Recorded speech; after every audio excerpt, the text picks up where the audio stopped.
One of the incredible things about Rotary is knowing that there are people across the world who you can connect with. For me, that's just given me a sense of power and belonging. So I know that I belong anywhere. And I know that I've got Rotary friends everywhere. Knowing that you've got a global reach of people who are like-minded, that's the wow factor. Rotary is one of the most powerful international organizations that a young person can be involved in. It's one of the world's largest humanitarian organizations, has a membership of around 1.2 million members. It's located in over 200 countries and geographical regions. Pretty much any country you can think of, there'll be a Rotary Club there doing work in the local community, as well as connecting to each other across the globe, working together to make the world itself much better. As Rotarians, being able to do things like start projects that have global impact. And I always talk to people about End Polio Now, because we wouldn't be where we are today in terms of polio in this world without Rotarians starting a project. For me, that's the power in everything that we do. You have this incredible organization, this incredible network at your disposal where you can learn from, engage with, run things through the organization. Rotary has 7 focus areas where it focuses its energy and its time. Those key areas are disease, prevention and treatment, peace and conflict resolution, water and sanitation, maternal and child health, basic education and literacy, and economic and community development. And then this year, a new key area was added, which is the environment. Rotary has changed my life because it's enabled me to help more communities and more people. Rotary is relevant in our own backyards and it's relevant right across the world. I think the way that we're working now as Rotarians and Rotary clubs is really changing, not just because we're in the middle of a pandemic, but because we're really thinking more about how we bring people into Rotary and let people know that Rotary is for them. It's a great way, first of all, to meet people, but also to do good work in your community. It doesn't matter who you are, if you have got a heart and mind for giving and helping communities and working with people. Yes, Rotary is for you. That's what Rotary is. So yes, it's for everybody.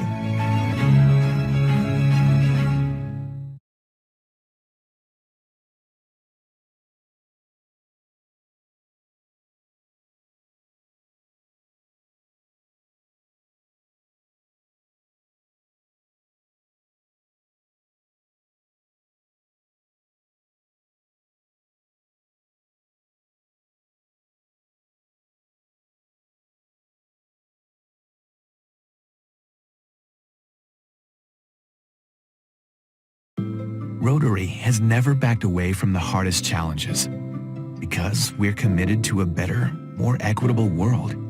This year is no exception. Staying away from people and places we love in order to keep them safe. And despite the challenges, your generosity continued. Your donations provided more than $7 million to fund coronavirus relief projects in communities worldwide. And thanks to you, citizens of Kigali, Rwanda have their first public library. Women in rural Costa Rica are enriching their communities through social entrepreneurship. At-risk kids in Puerto Rico have an artistic outlet to heal their emotional traumas. Rotary and its partners have reduced 99.9% of polio cases worldwide.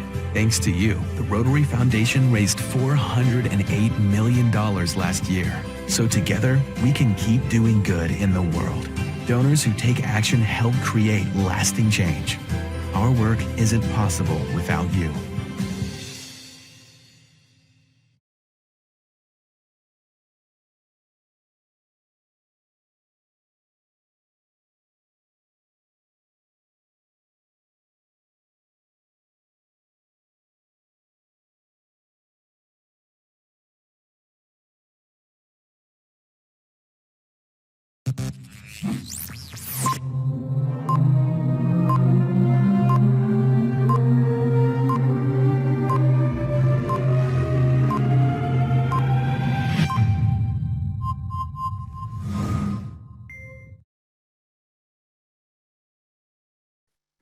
Hello, and thank you for joining us for this month's Rotary Works Professional Development Session.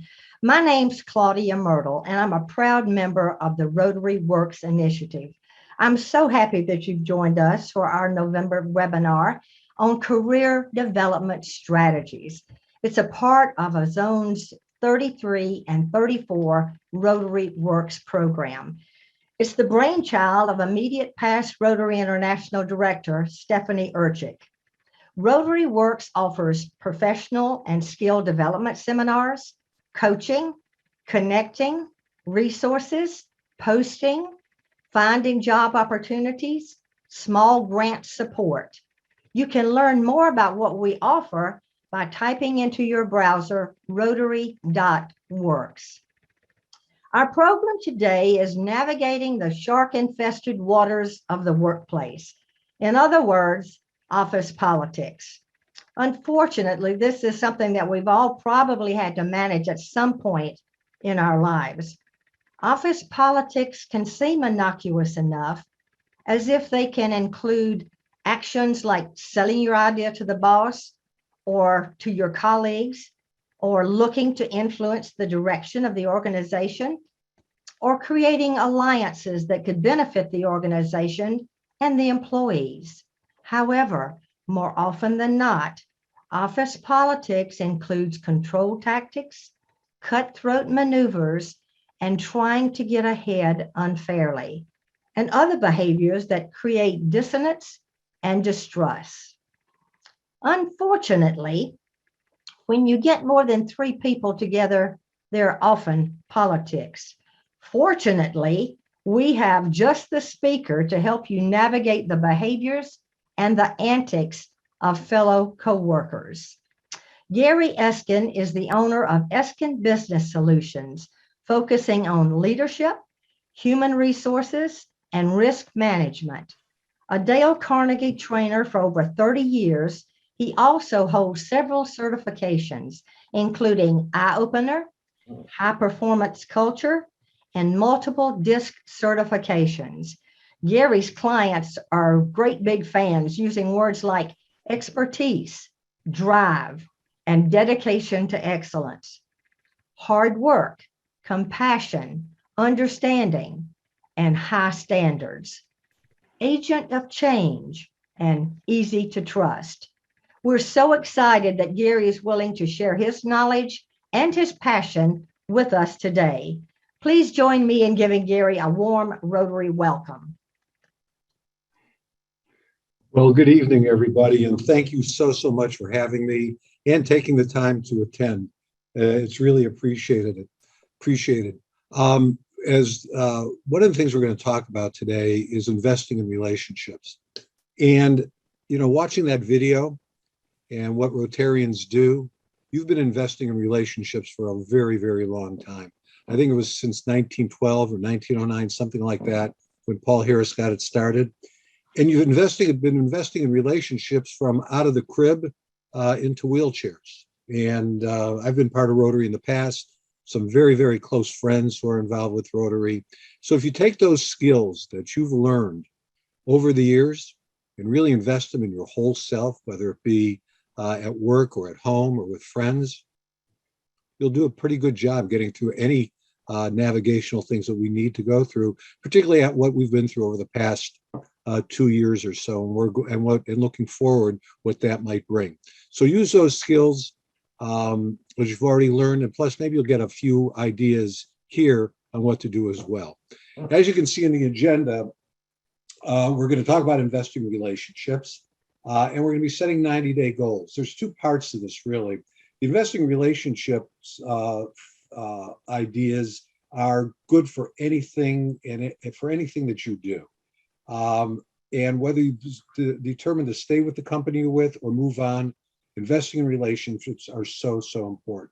If you choose to stay within your organization, you have to navigate those waters. Learn how to set the kind of goals that'll set up win-win situations. So that's what we're going to be talking about as we move forward. First, what I'd like to do, though, is start with a story. And this story happened to a young lady about 5 or 6 years ago. She got her MBA with a focus on accounting. And she was fortunate enough to get hired by a country club down in Southwest Florida as an assistant controller. And the general manager of the club also thought she had skills for HR and helping develop people and those kinds of things. But he started out slowly. And they set goals not only on her accounting responsibilities, but also taking over very, very slowly some of the HR responsibilities that were going on. Over time, she was developing some programs for that club that really, really started to show results with regards to retention, training, happiness at work, those kinds of things. Unfortunately, that general manager had to leave. And they brought in a new general manager who had a Disney background. So with Disney, you know that they put a lot of time, effort, money into the people that they work with. And the program only accelerated. It got better and better. Their employee happiness ratio was extremely high. Turnover was at its lowest. It was absolutely fantastic. So then one day something happened. And that something that happened was the board of directors, and if you've been affiliated with any kind of nonprofit like that, board of directors have this big say on what goes on a day-to-day basis with regards to management. And this board of directors made a determination that all this stuff was fluff. And really all a person needed to do was just come to work, do their job, get paid, and go home. They did not believe in recognition systems. They did not believe in training and development. And the general manager there thought, you know what, if this is the way it's going to be, he left. He absolutely left, found someplace else to go to work with that appreciated his skills. But what about that person who was became the assistant controller and in charge of day-to-day HR and training and development? She was left with everything. And the moment they hired a new general manager, which was, by the way, about 6 to 8 months ago, her life has been a living hell, an absolute hell. Bullying, picking on her, looking for ways to cut not only salaries, but hours and a variety of other things. And all of a sudden they started to see a change, which you would expect. And she was blamed for it. She tried to set up a proper atmosphere and environment for her to work in and for the other people to work in, and they didn't want to hear about it. And she gave her, without another job in mind, she resigned a couple weeks ago and is now at home without a job. She's got a couple offers, she'll be fine. But the whole idea is that the culture that we talk about within organizations is absolutely huge. Culture is where we live. And there's the slide on culture will show you that what a bad and toxic culture looks like. When things aren't going right, there's all kinds of negative energies. There's drama. I'm sure you're familiar, maybe in your companies, you have this person who has the giant 8-foot spoon that they love to put in the 12-foot pot and just start stirring it. Sometimes they do it out of fun, but even if it is fun, to somebody else it may cause some negative energies to occur. So a toxic culture actually supports that drama, and nothing gets done by it. It also creates environment where harassment and discrimination occur. And that's been a big subject over the past couple of years in this country. It's always been a big subject, but for the past couple of years, with what's going on in America, we hear more about harassment and discrimination than ever before. And companies have to be careful. And I can tell you stories, and I'm sure you've read stories about harassment and discrimination that makes you ache, but you also wonder, where in the world is this coming from? And a lot of it is from the drama. When you have unhappy employees, they turn off customers, because usually what happens, and it's not done intentionally, but if you're not feeling good about a particular situation, guess what? It's going to show to your customers or your members or whoever it is you're working with and other folks that are working within your organization. So these kinds of things do become toxic. People will then quit. Turnover is expensive. I'm sure if you've taken any program that talks about turnover, they talk about how expensive turnover is. And that's anywhere from 1 time to 5 times, and I've heard even 10 times the amount of that person's yearly salary. Activities that cause you to get sued. I had a situation several years ago with an organization that I was working with, mostly in training and development, but because I have an HR background, they wanted me to help them with a few things there as well. So I started doing some things, and as I was talking to the owner of the company, I was sharing with him some of the things that can get him in trouble. And he said, "Gary, I don't want to hear about that stuff." And I said to him, let's call him John. I said, "John, you hired me to do some of this stuff so that you don't get your blank in jail. And he said, I don't care, send my blank in jail. Just tell me when I might be in trouble, and then maybe I'll do something about it. Well, there's some people you can change, some people you can't change. But you will get sued if you're doing the wrong things, and particularly if you're not consistent with what it is you do. And of course, all these things get out with social media and other things. We wind up with bad press, not good for the company. Sick days. This is very, very interesting. I do a survey called Happiness at Work. And one of the things that the Happiness at Work survey does is it helps determine the amount of sick leave that an organization is getting and what the cost of that sick leave is. And people who are unhappy at work will take their sick leave 6 times more than a person who's happy. That's expensive. Employees steal business opportunities. That actually happened to me in a business that I had about 30, 35 years ago.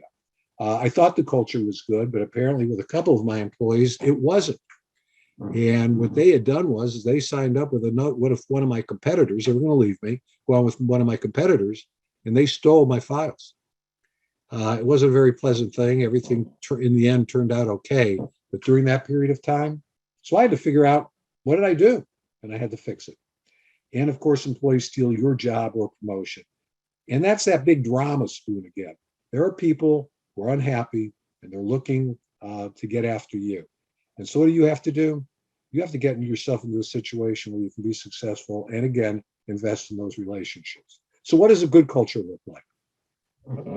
A good culture creates positive energies. And a lot of this deals with the kind of values and behaviors your company has. And we'll talk a little bit more about that shortly. It empowers employees. Now, empowerment is a scary word. I was with my nephew a couple of days ago. He works for the state of Florida in the criminal justice department. And he's a high-level manager who hates to empower. So we've all heard the story. Well, you know, empowerment, I can do it better. I can do it faster. I don't have the time to train people. In a good culture, you're not just training people, you're coaching them to help you do the things you're doing so you have more time to do the other things that are important. So a good culture reinforces that, which creates customer loyalty, because all those good things that are happening obviously will impact your customers and they'll want to do business with you more and more. It works towards advancement of their associates. It creates the better team, which creates team building and teams working together. Obviously, through creative thinking and good team building, we're going to get more business opportunities. We want to work safely, and safety in the workplace is another big thing today. And there's another study that showed that people who feel that they're safe at work actually are more productive. Sounds interesting, doesn't it? And then creates efficiencies and profitability and much, much more. And when we talk about culture, a lot of companies like to define their culture with values. I have a different take on it. The take I have on that is it's not just the words integrity or communication that's important, but it's about the behaviors that are important. What behaviors does that organization have in place to create that good culture? Are they a company that embraces honor commitments or making quality personal or a variety of other things, blameless problem solving, assuming positive intent? When you're an organization like that, then you're going to have a happy work culture, a happy place to work, and a more productive workforce. That results in this, the impact of happiness in culture. This is an interesting slide. 63% of people looking for new jobs, and this comes from hiring organizations throughout the country. 63% of the people looking for new work are looking for companies where the culture fits with their values, with their way of looking at things, with their dreams. 6% are looking for more money. Only 6%. And 5% are looking for advancement opportunities. So this is a huge thing. And I talk to a lot of young people all the time. And what they're looking at is, Where do I fit? Where can this company help me achieve what I'm looking to achieve? And these folks, and this is true with from about 40-year-olds or younger, they're looking for a community. They're looking for organizations that invest in the community, invest in their organizational community, and they're really looking to reinforce things. If you're an organization like that, stick with it, because their culture will help you navigate through the challenges you may be seeing. So, what is it that you need to do? I'm going to have to turn on a light in here because it's getting dark where I'm at. Hopefully this doesn't hurt anything. There've been several books written on developing your personal mission statement or your personal brand. And it's really, really important. I was with a young lady this morning at another country club. She's 24 years old. She's absolutely brilliant. She's got a wonderful personality, but she's struggling with her future because she doesn't know what her future is. And we're working on that. We're working on helping her drill down to what's really, really important to her. And we're coming up with some amazing things that she didn't even think about. There's some great, great books on this. One of them that I'm finishing right now is called Essentialism by Greg McCown. It helps you focus on what are those things that are really, really important to you. Simon Sinek wrote a book called Start With Why. And starting with why asks you those same different questions. And then, of course, there's books on values and behaviors, focusing on behaviors. So once you start creating those kinds of things and have an understanding of what you want in your life, you have to ask yourself, am I in the right place? If you are in the right place, we'll talk about what you can do. If you're not in the right place, and I hate to say this, but do what this woman did and this general manager did. Leave, find the right place, interview the right kind of employers. If you feel that you're in the right place, then again, like I said, we'll talk about that in a few minutes. So how do you become a great leader? Actually, how do you win friends and influence people? There was a book written by Dale Carnegie in 1936 that still is relevant today as it was back then. Actually, the book was written from the classes he had started in 1912. So it's over 100 years since this philosophy has been around. What's interesting, the philosophy still is applicable today. That's why it's the third best-selling book of all time, with the Bible and then the Boy Scout Manual being 1 and 2. Although I think the Boy Scout Manual may have dropped a little bit recently. But Dale Carnegie had what he called 30 human relations principles. And these are 9 of them on how to win friends and influence people. First thing to do is don't criticize, condemn, or complain. And I'd add another one too, and blame. For some reason, we all have a tendency to want to do these things without looking at ourselves and the responsibility we need to take for ourselves. If you are doing that, no matter what you try to do in any organization, you're just not going to win. So instead of doing that, why don't you admit your own mistakes before criticizing others and get yourself a mentor or a coach or somebody else that you trust to work with you on what those things are. Get better. If you see somebody doing something well, give honest, sincere appreciation. State specifically what you saw them do and congratulate them on that, and encourage them to continue to do that continue to do those kinds of behaviors. Be motivational so others can succeed. You are a cheerleader. No matter where you are in the organization, you can be a leader. Become genuinely interested in other people. Be curious about them. Ask them questions. There's a variety of different things. And living in Southwest Florida like I do, I get a chance to meet people from all over the place. And it's amazing, no matter where they come from, how much you can learn about them, and you find out that you have a lot in common. I don't know why number 6 is smile. It should be number 1, because it is contagious. It always has been contagious. I walk, I run, I do a variety of things. I see people all the time when I'm doing those things. And all I have to do is look up, give them a smile. It's amazing how quickly people you don't even know smile back at you.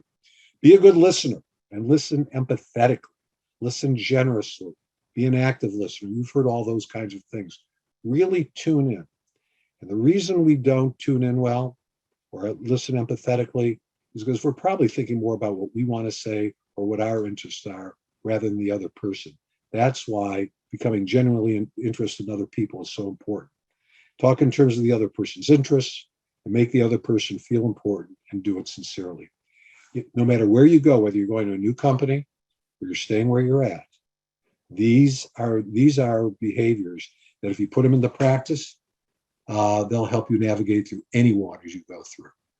Then, in addition to that, and there's some people who are listening to this who said, you know what, I love this slide. Because what they've seen about other people is probably what this person has in common with them. High energy. You have to have high energy. And that high energy could manifest itself in a variety of different ways. In the book Essentialism that I mentioned earlier, Greg McGowan talks about finding those 2 or 3 things that are you're so passionate about and focusing on them with everything that you've got. If you've ever read the book about the Wright brothers or Charles Lindbergh, they focused on very, very few things and learned how to do them well. Be tough-minded. Now, for those of you who are in sales, you know how important this is, because most of the times you get rejected. And so you got to come back from that, and you got to be tough about it. You've got to learn from it. You just got to keep on plowing through. Courageous. That means doing things that you normally wouldn't do. Break through that comfort zone. And it's amazing that when you do, how good it feels and how much confidence you start to build. Be committed, be a dedicated hard worker, urge to create and help others to create as well too. Finding something different in what it is you're doing. I'm sure some of you, I know I do, but I know some of you that when you're on your way to work or on your way back from work or going somewhere else, maybe the question has popped up at your mind, I wonder why these people do this in this particular way. Why can't they do it this way? The challenge is we keep those thoughts to ourselves. How about sharing it with somebody? How about being in an environment that encourages you to share some of your ideas? That's where you want to be. Be goal-oriented. Goes back to that previous slide. What do you want out of your life? Inspire enthusiasm in others with desire to help others grow. This is so huge, particularly the second part, with desire to help others grow. When you start helping others grow, Zig Ziglar said this, when you help other people grow, they'll find a way to help you grow as well. It's a sharing type of thing. And strive to benefit others. That's what Rotary is about. You're already doing that. But you can do it within your workplace, you can do it at home, with your friends, etc. And no mistakes will happen and what to do about it. And that circles back up to being courageous and tough-minded. Learn from your mistakes. I know it's a cliche now, mistakes are an opportunity. They're more than an opportunity, I think. I think it's a thing to celebrate. Lee Iacocca once said, I don't care if people make a mistake, if they can make $1 million mistake, as long as they don't make a second $1 million mistake. And we used to celebrate at my company. I had a retail and wholesale distribution company down here. And when we made mistakes, we celebrated. We'd get together, particularly if it was a big one, we'd get together, we'd pull out the wine, pull out the beer, get a pizza, and we would talk about it. And it was a wonderful time because we were so innovative and so creative. We were doing things that nobody else in our industry in Southwest Florida, actually throughout the country, were doing. Because we looked at those mistakes, we celebrated them, and we learned from them. So, in the end, here's what it comes down to. We've all heard the golden rule. When you're investing in relationships, yes, you want to treat others how you want to be treated. Absolutely. Why wouldn't we want to be? But the challenge with the golden rule, it's about you. And when you're dealing with others, you want it to be about them. So we have something called the home rule.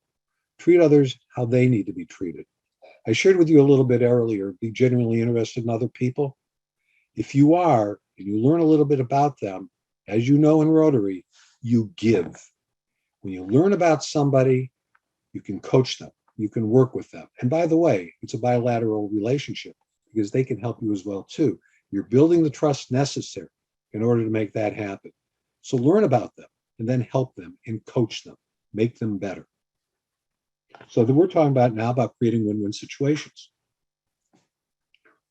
So what I'd like you to do, if you have a couple seconds, and if we have a couple seconds, write down in your chat box, when does stress occur in your business or in your life?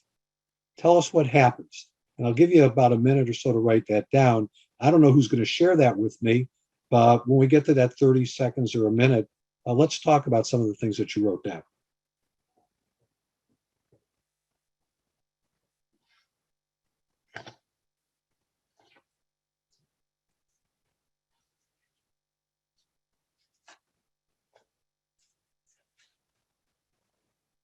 Thank you, Terry.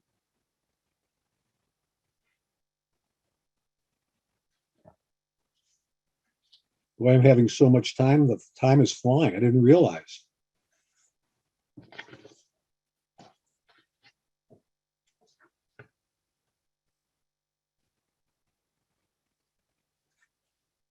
Okay, I see one here from Michael Greeley about job interviews.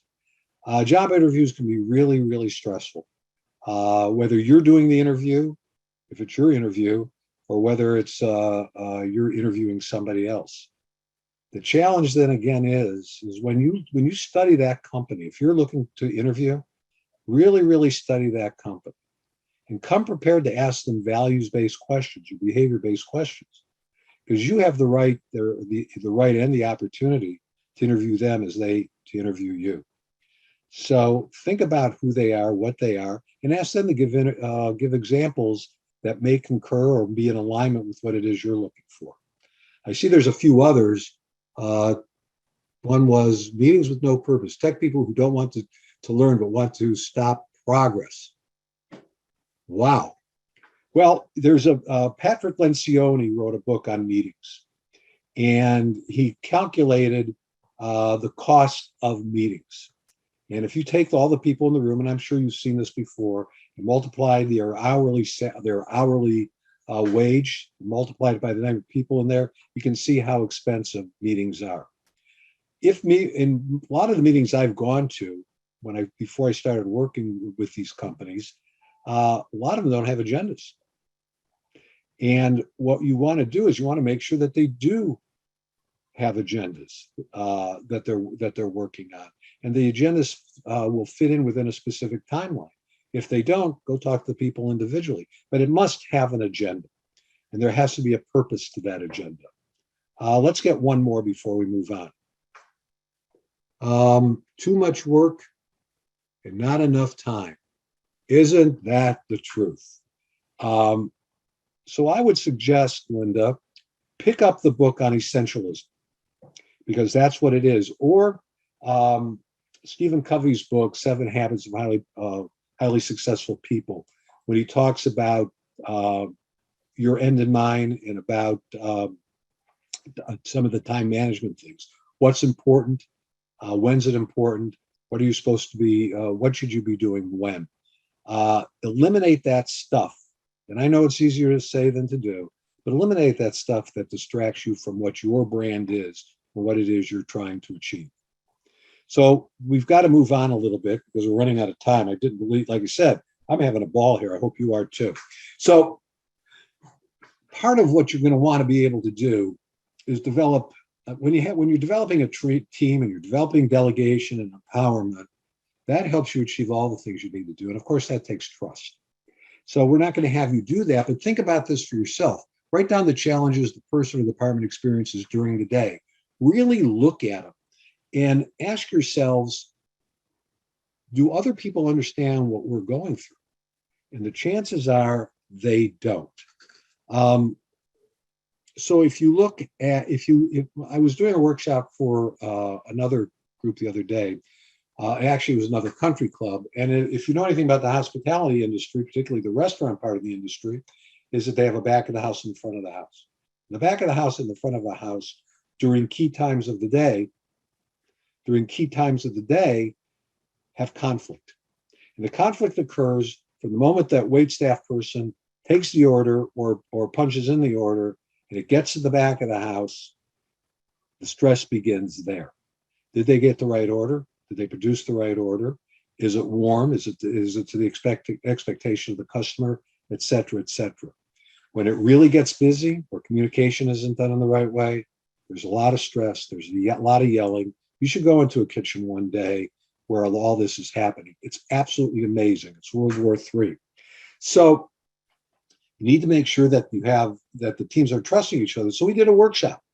And part of that workshop was having them sit down in their teams and asking each the team what they think the challenges of the other team were. And it was amazing how on point they were, but how much they missed as well. And without going into a lot of detail because of time, when they started talking about it, they had a lot of ahas and a lot of, I didn't know that. I didn't know that. Oh my gosh, we're causing you to do that. It was an eye-opening experience for both of them. So they not only put in processes to overcome that, but they did something else as well. They started communicating better with each other. They started trusting each other that they were competent people, that they can understand what it is they needed to get done. So this is how you can start developing team and trust within the team. So let's see where we are here. I'm going to skip to personality because this is really what's going to be important here. Everybody you talk to, every team you work with has a different personality. And so we may have every process in place that we need. That's great. But it takes people, as Michael Gerber, who wrote the E-Myth, said, processes run the business, but people run the processes. Really, really important. So understanding the people that you're working with is highly, highly important. So understanding your personality and their personality is extremely important. So I use a DISC program. Some of you may have taken Myers-Briggs and the Hauptman and a variety of other ones. But just using DISC, there are four dominant styles. And D stands for dominant. Now, a dominant personality, if you understand a person has a dominant personality, they're results-oriented, they're bottom line, they're direct, and they're decisive. Now, forget about the birds that you're going to see in these coming up. Those are just associations that help people remember a little bit about their personality style. And perhaps someday in the future, we can go through this in a little bit more depth. The second personality style is interactive or influential, as some people like to do it. You see these in a lot of your salespeople. They're optimistic, they're enthusiastic, they're motivational, and they're social. The next one is supportive. And supportive people they're really the team builders. They're great listeners, they're harmonious. They really, really try to help people. They're the HR people generally that you see within the organization. They make everything else happen. Without them, nothing happens. And then lastly, you have your conscientiousness or your conscientious person who's detail-oriented, logical, data-driven, systematic, all these things that you see up here. The importance of this is this. If you can recognize if the person's fast-paced or verbal, or even-paced and reserved, it'll help you then identify the style they are. And they may be task-oriented or people-oriented. If you could see that, then you'll be able to identify very quickly what their style might be. And it's your job, not theirs. It's your job to be able to adapt to their personality so that when you're trying to be interactive with somebody, you're doing it with them in mind, not you in mind. We're talking about creating those relationships. When you start adapting to their style, you're starting to create those kinds of relationships. On the other side of things, once you've got this going on with the manager, whoever, then what you want to do is you want to be able to set 90-day goals. Not yearly goals, not semi-annual goals, 90 goals. Now, this works both at where you're at when you're trying to navigate those waters, where things are challenging. Sit down with your manager, your supervisor, or whoever, and set the 90-day plan. What is it that they expect you to accomplish, and what can you do, and what kind of resources are you going to need, whether it be money, people, or whatever, knowledge, education. What are you going to need in order to get that success? You want to be able to negotiate the success. You don't want to be sabotaged. You don't want to be sandbagged in any kind of situations. Talk with that person and ask them what those expectations are and put together your plan. How often should you meet? What are the coaching opportunities? How are they going to help you negotiate all this? Then what you want to be able to do is you want to be able to develop something called OKRs. Now, OKRs have been around a long, long time. A man by the name John Doerr wrote a book called Measure What Matters. And he's a venture capitalist, and he won't get involved with any organization that doesn't have OKRs. And OKRs are very simply this. This slide and next slide will tell you what they are. They're objectives. The O is for objectives. What is it that you specifically want to achieve? Now, again, this works with the company that you're at, or if you're going to another company, you want to start out with early successes. So this formula works there too, both these slides. What are the objectives? What is it that you want to achieve? And you should only have one or two objectives at the most. You can't do anything, because what we try to do is we try to have these objectives done in 90 days. So you can't do more than one or two things well. So what are the objectives? What is it you're trying to do? And then create what the KRs are, key results or activities. And the activities, you only want to have a few activities, 1, 2, or 3 activities, at the most. And you want to be smart with those activities. I'm sure a lot of you are familiar with the SMART method. Once you've developed what that is, get the coaching that we talked about a little bit while ago. Set up a situation where you're feeling good about what you want to achieve. Your attitude's got to be right. You want to get the knowledge, but most importantly, you want to be coached. You want to be coached to success. And again, going back to all those other part of the relationships, you could be doing that with other people as well. So this works whether you're within an organization that's not your liking right now, but you want to stick it out, or going to a new organization. And with that, we'll take some questions. Thanks, Gary. So one of the questions that we have for you is, what do you feel is the best thing that people could do to get along in the workplace for an overall bunch of different personalities? Well, again, it goes back to investing in relationship and being generally interested in other people. If the focus is so much on yourself, you'll never be able to invest in those relationships. So you have to really, like I said, I hate to be redundant, but you generally have to be interested in other people. Nothing happens with you can't do it all by yourself. Even if you start off as an individual entrepreneur trying to run your business, like I did, at one point you're going to have to start hiring people. And when you start hiring people, you need to start investing in them, their needs, their wants, and helping to create win-win situations. From a personality perspective, adapt to their personality. It's your job to adapt to their personality. Another question? Yes. At one point, does one figure out that they really do need a coach? What are those red flags? There shouldn't be any red flags. I think everybody in every situation where you're working should automatically have a coach. In good organizations, they already have a mentor in place or a coach in place for that new hire. And I would recommend that for any company. If you don't have a coaching environment now, develop one and start working with those people. Next question is, what do you think could best help people as far as some kind of team event where they could learn to work with each other more? I think the question's basically looking for, is there an activity that you would suggest that people could do that would help them learn to work with each other better? I'm sure we've heard about rope courses and a variety of other interactive team activities. And they're good at the moment, and they're entertaining, and people laugh, and they're having a good time and all that kind of stuff. The challenge is what do they do with it when they go back to work? Matter of fact, that's true with any training program you take. One of the biggest frustrations I've had as a trainer is that you put them through a program, whether it be a half a day or 12 weeks, like the Dale Carnegie course is, and they're learning things intellectually and to a certain extent emotionally.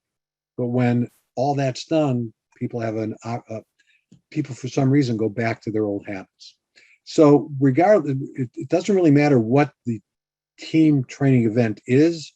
What is the takeaway? How are we going to get coaches that are working within that team to follow up with it? Constantly working with the different teams on holding them accountable for what it is they said they're going to do. So I gave you the example of a country club or the back of the house and the front of the house. The conflict that they were having. So they created an accountability system between each other to hold each other accountable for what it is they said they were going to do as teams. So that's one way you can do it. Create the accountability system, make it happen. Next question. What do you think is the worst mistake that managers make with teams?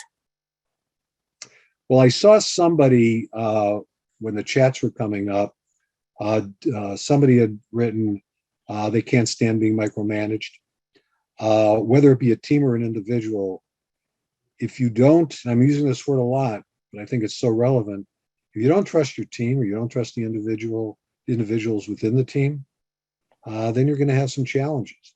So it's creating the environment, the knowledge and learning environment that people can grow. And as they grow and gain more confidence, you'll gain more confidence in them. And then your ability or your want to empower them will continue to grow. So it's a cycle. It's a cycle. The attitudes have to be right. The knowledge has to be provided. Coaching needs to be there. And then all of a sudden you see a whole bunch of people and teams developing the skills necessary to be successful. And it's a cycle because it continues. Once you've grown a little bit, you want to grow more. You want to grow more.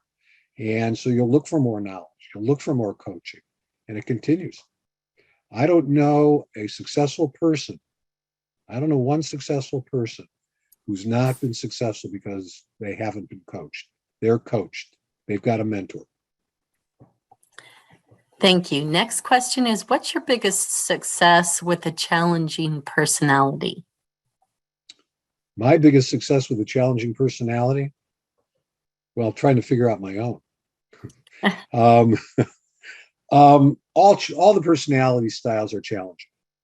The biggest challenge in all that is and some of you may have taken a DISC program or Myers-Briggs program in the past, and you get this 15-page, 16-page, 18-page booklet with a whole bunch of great information in it. But what in the world do you do with it? And with DISC, you have 4 basic personality styles. All 4 of them are challenging. When you get to the S, that S, if they're being challenged, they're going to hibernate in a corner. How do you get that person out of the corner? The D person, if they're using the negative side of that personality, they're shouting and screaming at people, micromanaging the whole thing. You're not going to get much out of them. The I's have a tendency to go, like me, go on and on and on and on and on, and nobody else can get a word in edgewise. So they're all challenging. It's your ability to be able to adapt to the personality, sitting together and coming up with a plan, and then holding each other accountable for making that happen. We're using the personality styles as a tool to accelerate it even more. So the next question is, obviously you've worked with a lot of different companies.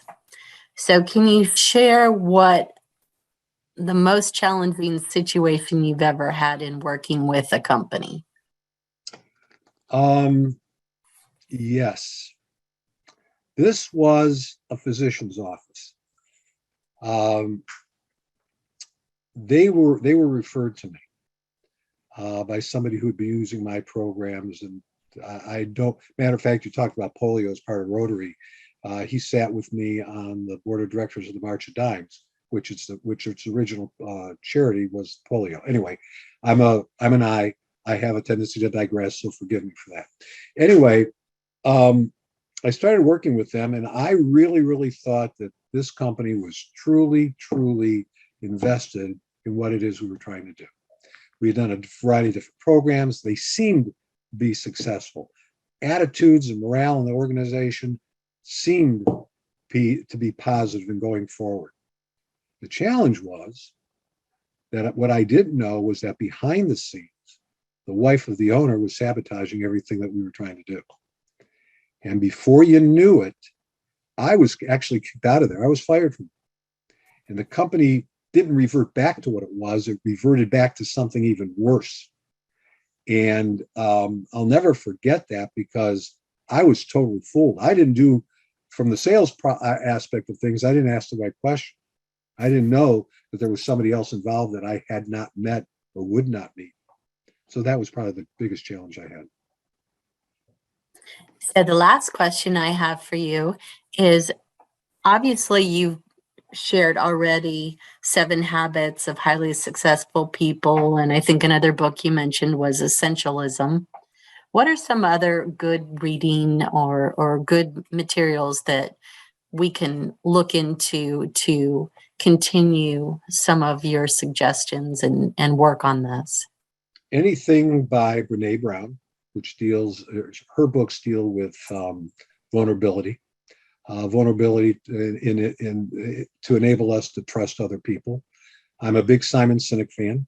There's a book written by a woman by the name of Liz Wiseman. It's called Multipliers, which is absolutely huge.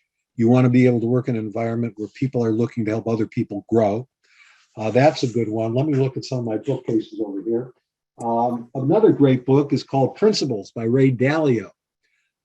This is a book where, as he was writing it, he had some epiphanies of his own. He's a very structured person, very structured with regards to process, how people should think in terms of what they do within his business. And then along the way, he realized that people had different personalities and that all people's likes weren't his likes, and all their differences were not necessarily in line with what he was trying to do. So the book is written in two parts: process and then people. Michael Gerber's The E-Myth is a 100-page version of that book, and it was written first, talking about processes run the company, but people run the processes. And of course, How to Win Friends and Influence People by Dale Carnegie. Zig Ziglar's written some things. Norman Vincent Peale. A variety of the older books are really, really great, still very, very foundational. And I'm constantly reading. Don't stop reading. Just don't stop reading. Keep on finding stuff.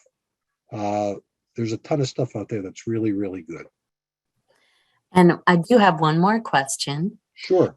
And that is, how do we share, how do we see the DISC personality and take that test so that we can learn who we are? There are tons of DISC programs out there. Some you can go on the internet, you can Google them, and you'll see a whole bunch of free ones. Now, like everything else, you get what you pay for. Some of those free DISC programs get a general idea of who you are and what you are, and that's fine. But the more formal ones, and there's several out there, the one I use is called Take Flight. Wiley, which is a training organization, they have one. There's several of them out there that are really, really good, and they come with programs. So there's classes, and there's coaching and a variety of the other things. So I would think if you're looking for any kind of program, any kind of training program, whether it be DISC or developing leadership or anything like that, get a program where there's follow-up, where there's coaching, where you can take all the skill sets I just spoke about to help make you better. If you're getting involved with a program that doesn't involve some form of coaching or follow-up, you're probably wasting your money. Thank you for having me. Like I said, I've been associated with Rotary for a long time. Currently I'm not a Rotarian, but all my friends and family are Rotarians, and I certainly appreciate all the great work you guys do.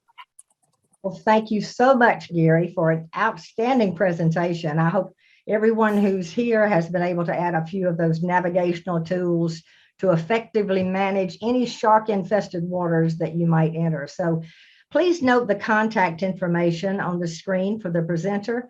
And I'd also like to thank the behind-the-scenes tech support who make the magic happen. Terry Weaver, District 7750, Kim Walden, District 6900, and of course, our fearless leader, past District Governor Marcy Ullum. I want to remind you that Rotary Works coaching, career coaching is available to any Rotarian or to any Rotaractor. If you want career coaching, Rotary Works will be glad to help you. Would you like more individualized mentoring?